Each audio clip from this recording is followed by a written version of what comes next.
मित्रांनो, क्रांतिकारी जय भीम तुम्हाला सर्वांना। मित्रांनो, आज आहे 26 तारीख। 26 तारीख म्हणजे काय?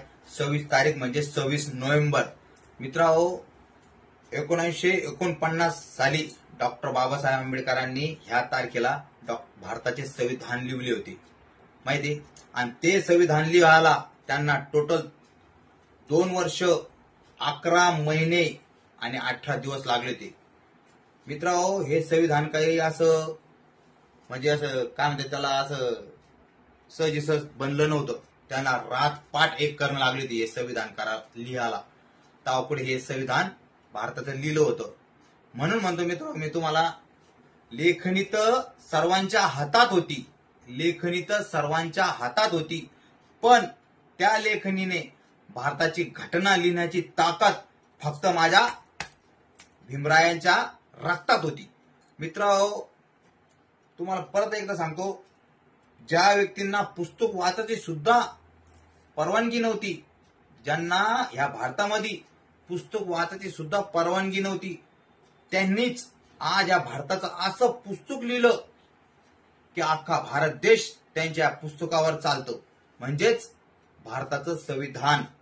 आणि हे संविधान मित्रांनो, हे तुमच्या आमच्या सर्वांसाठी इतकं फायदेशीर ठरलं की आज तुम्हाला सांगतो, माणसं, लेडीज, म्हातारा माणूस, जवान, कोणी असो, सगळ्यांना समान अधिकार देते हे संविधान।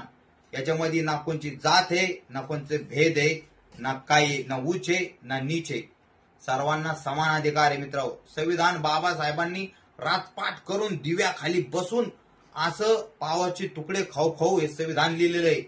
आणि त्याला लागले टोटल 2 वर्ष 11 महिने 18 दिवस मित्रांनो। आणि असं लोक म्हणते, यानं लिहिलं संविधान आणि त्यानं लिहिलं झालं। अरे, संविधानाच्या काय थातूर मातूर माणसानं लिहिलं नाही, ते डॉक्टर भीमराव रामजी आंबेडकर, माहितीये का? सतपाळ घराण्यातलं कुटुंबातलं रक्त होतं ते, त्यांना लिहिलेलं आहे ते। आणि त्यांच्या गुरुजीपासून त्यांना ते नाव भेटलेलं आहे, डॉक्टर आंबेडकर म्हणून। म्हणून सांगतो मित्रांनो, संविधान हे तुमचं आमचं सगळ्यांचं आहे, हे कोणी एकाचं नाही। आणि बाबासाहेबाचं नाव असं गर्वाने घ्यायचं, कारण आज जितकं काही लेडीजला फॅसिलिट्या भेटतात, तुम्हाला सांगतो हे फक्त बाबासाहेबाची देण आहे आपल्या। त्याच्यामुळं कधी पण छाती ठोकून आणि मान टाईट करून बाबासाहेबाचं नाव घ्यायचं, जय भीम करायला कधी मागं पुढं हटायचं नाही, कारण बाबा होते म्हणून आज आपण आहे, आज आपल्याला एवढं स्वातंत्र्य आहे। सांगा तुम्ही, लेडीज पहिलं घुंगट घेऊन बसायच्या, त्याला वर मान करायचा सुद्धा अधिकार नव्हता। आज बाबासाहेबांमुळे आज लेडीज कुठं कुठं कोणत्या कोणत्या पदावरती गेल्यात, कशामुळं? फक्त त्यांच्या संविधानामुळं हक्क करू शकतात, हक्कानं लढू शकतात। त्या बाबासाहेबाचा अधिकार, त्यानं जो बाबासाहेबांनी जो अधिकार दिला त्यांना, त्या अधिकाराचा तो पुरेपूर फायदा घेऊ शकताय।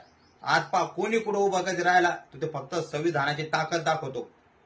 किती भांडणं होत्या, किती झगडे होत्या, शेवटला झगडे भांडण पुढे जातं पोलीस स्टेशनला, आणि शेवटला काय लावतो आपण? वकील, भांडणं कम्प्रोमाइज करायला किंवा मग भांडणं वाढवायला, आणि तो वकील संविधान वाचूनच झालेला असतो। म्हणजे एवढी बाबासाहेबाची पावर, एवढी ताकद आहे।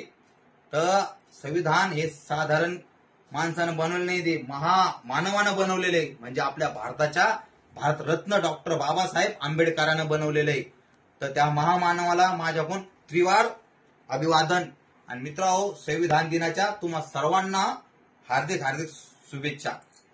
जय भीम, नमो बुद्धाय, जय संविधान।